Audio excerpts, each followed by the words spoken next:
Plano amoroso, e esse plano é um plano. Existe a nossa liberdade. Não é um fatalismo. Eu posso dizer sim e posso dizer não. Mas se você disser sim, se eu disser sim, se nós dissermos sim, não obstante todos os nossos limites e as nossas fraquezas, a graça de Deus vai realizar uma maravilha na nossa vida. Nós vamos viver a vida de um outro, que é a vida de Cristo, que Ele nos dá. Nós vamos viver uma vida nova. Nós vamos ser divinizados pelo próprio Deus, nos tornar novas criaturas dia após dia e aderir a essa vontade, a esse plano para a minha vida que é concreto, que é real, que dia a dia vai sendo construído com o auxílio da graça de Deus, é o caminho da felicidade. A felicidade não está nas coisas, a felicidade não está nas pessoas, a felicidade não está no meu plano, mas exatamente em abandonar os meus planos puramente naturais e aderir ao plano amoroso, que é sempre maior do que eu possa imaginar. Porque, como diz também São Paulo, nenhuma mente jamais pôde pensar aquilo que Deus tem preparado para aqueles que o amam, que Ele ama. Então, meu querido, eu queria terminar essa primeira parte recordando que há uma vontade de Deus para a minha e para a sua vida. E essa vontade de Deus é um plano de santidade. E nós somos livres. E temos o apoio da graça. Só a graça de Deus pode nos fazer corresponder. Se eu desejo e Deus quer, essa obra vai acontecer na minha e na sua vida. E nós poderemos ser plenamente felizes. E poderemos ser santos no santo. Participarmos da santidade de Deus, que nos é dada como um dom, pelo Espírito que nos foi dado. Na primeira carta de São Paulo aos Tessalonicenses, capítulo 4, versículo 3, o apóstolo diz: esta é a vontade de Deus, a vossa santificação. Nós podemos pegar essa frase, esta é a vontade de Deus, a vossa santificação, e colocar no sentido contrário, e nós vamos ter o quê? A nossa santificação está em fazer a vontade de Deus. Você quer ser santo? Significa todos os dias, em todas as circunstâncias, em tudo, buscar reconhecer a vontade de Deus para a sua vida e, apoiado pela graça, acolhê-la e encarná-la no seu viver.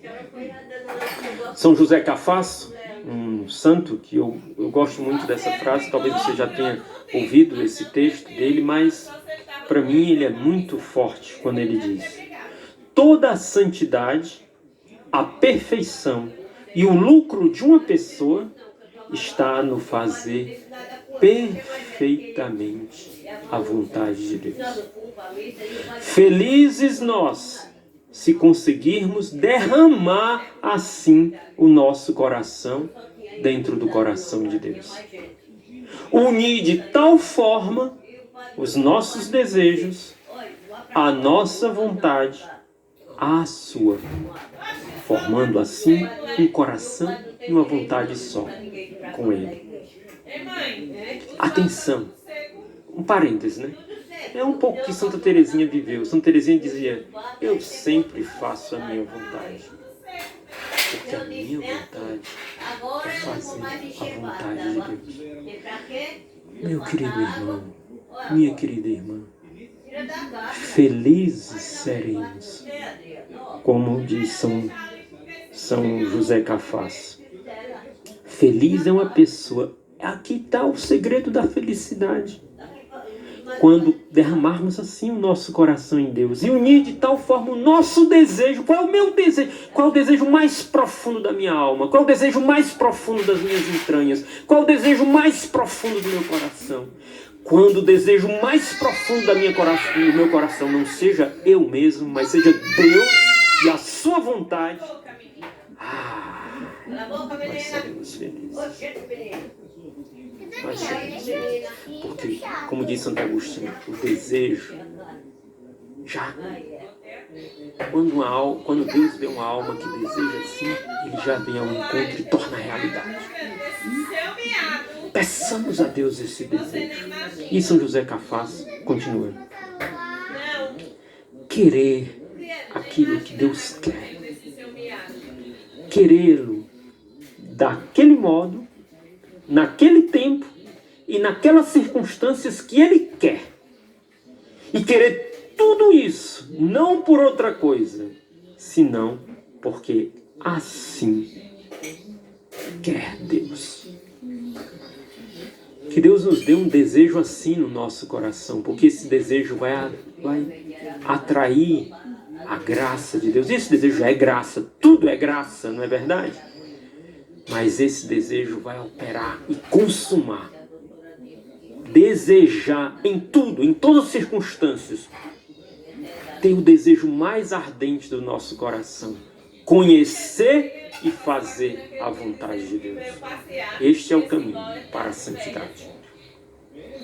Claro, este caminho da santidade não se faz de uma vez por todas. Não é assim, um trilhar de dedos.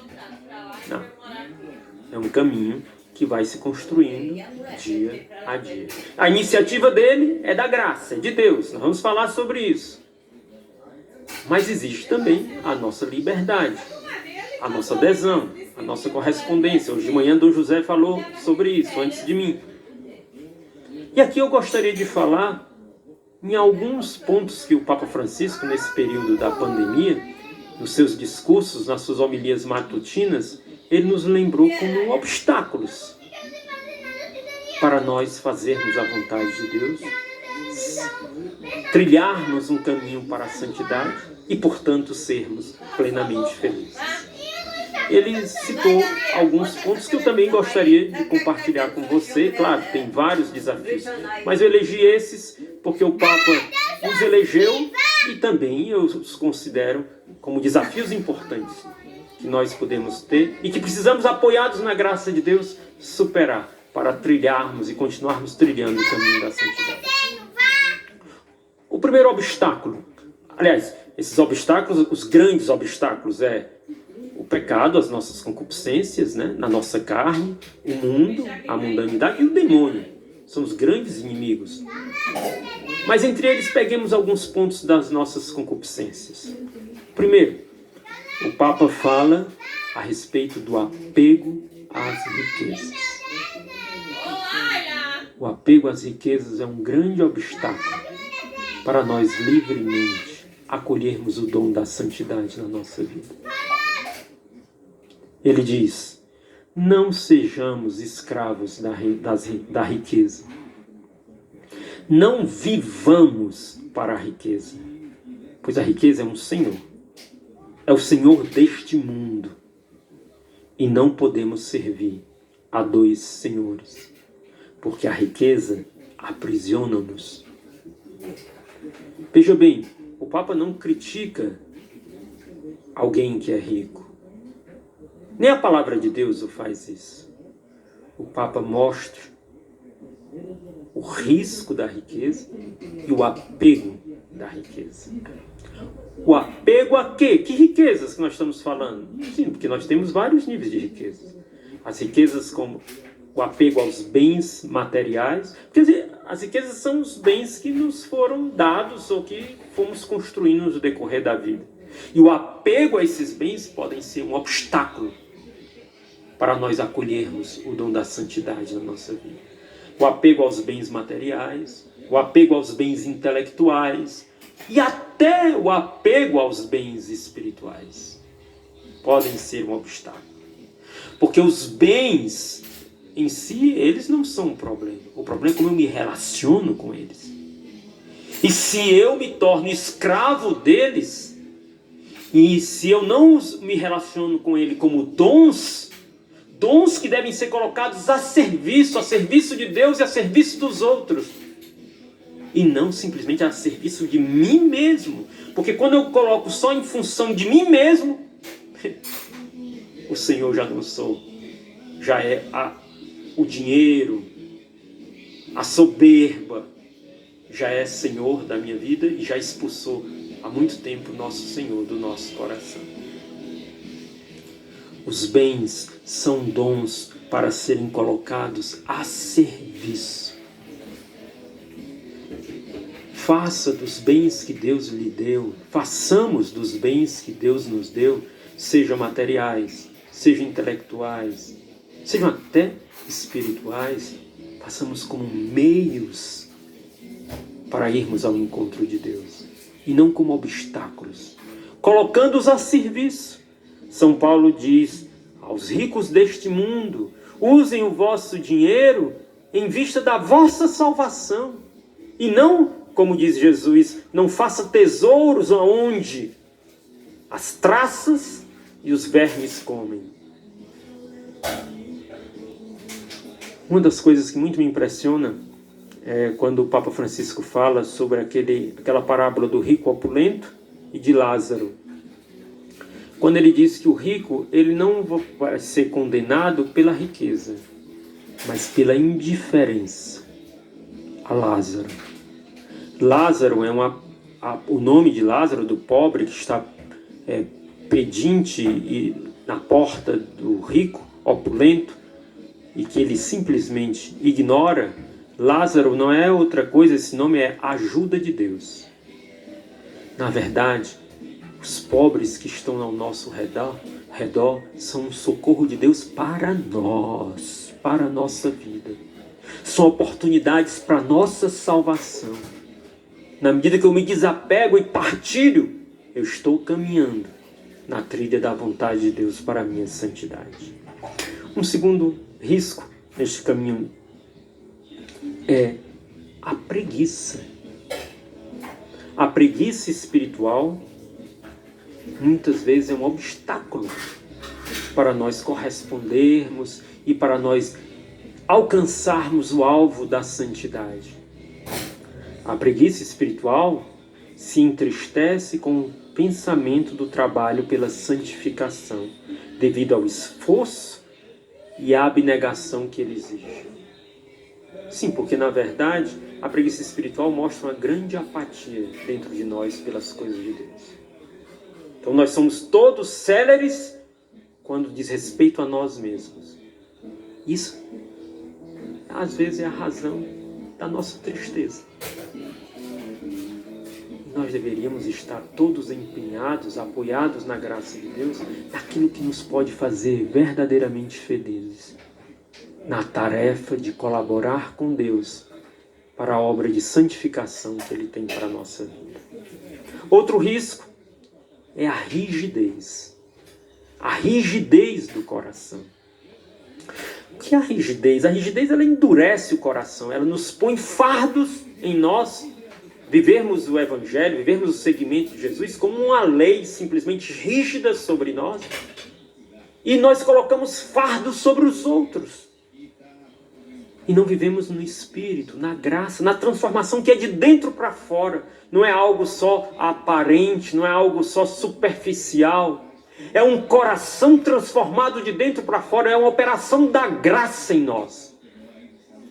A rigidez, quando nós estamos muito preocupados com a aparência, com os ritos, com tantas outras coisas, com o parecer ser santo, esse é um obstáculo que nos destrói e nos afasta do caminho da santidade. Porque nada está tão diferente. A santidade, ela é original, ela é transparente. Ela tem que ser uma obra que seja de dentro para fora, da graça que vai nos transformando de dentro para fora, nos fazendo mais e mais um com Jesus Cristo. E finalmente, um outro ponto que é um obstáculo no nosso caminho para a santidade é o espírito mundano. O mundanismo. O Papa, falando sobre o mundanismo, ele diz: o mundanismo não é só isso, não é só o prazer, o sensualismo. Essa é apenas uma dimensão do mundanismo. Mas a mundanidade é uma cultura do efêmero, da aparência, da maquiagem, Uma cultura do hoje sim, amanhã não. Depois de amanhã sim. Não. Uma cultura que não conhece a fidelidade, porque muda de acordo com as circunstâncias.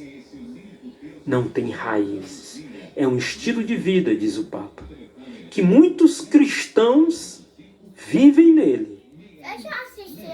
Se autodenominam cristãos, diz o Papa, mas são mundanos.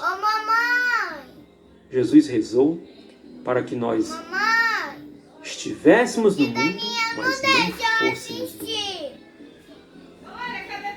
A santidade exige uma separação da mundanidade, não do mundo. O mundo em Cristo foi redimido por Deus. O mundo foi redimido por Cristo, melhor dizendo.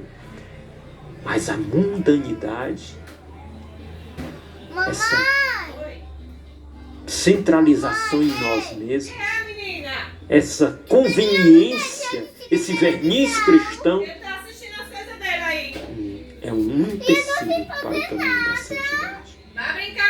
E finalmente, o Papa nos alerta contra as ideologias. As ideologias, né? Nós vemos no mundo, alguns diziam que era um mundo que tinha terminado as ideologias, mas infelizmente nós estamos em um tempo em que é triste nós vermos homens e mulheres que no primeiro momento estavam seguindo a Cristo, mas depois foram se deixando levar, envolvidos pela ilusão da ideologia.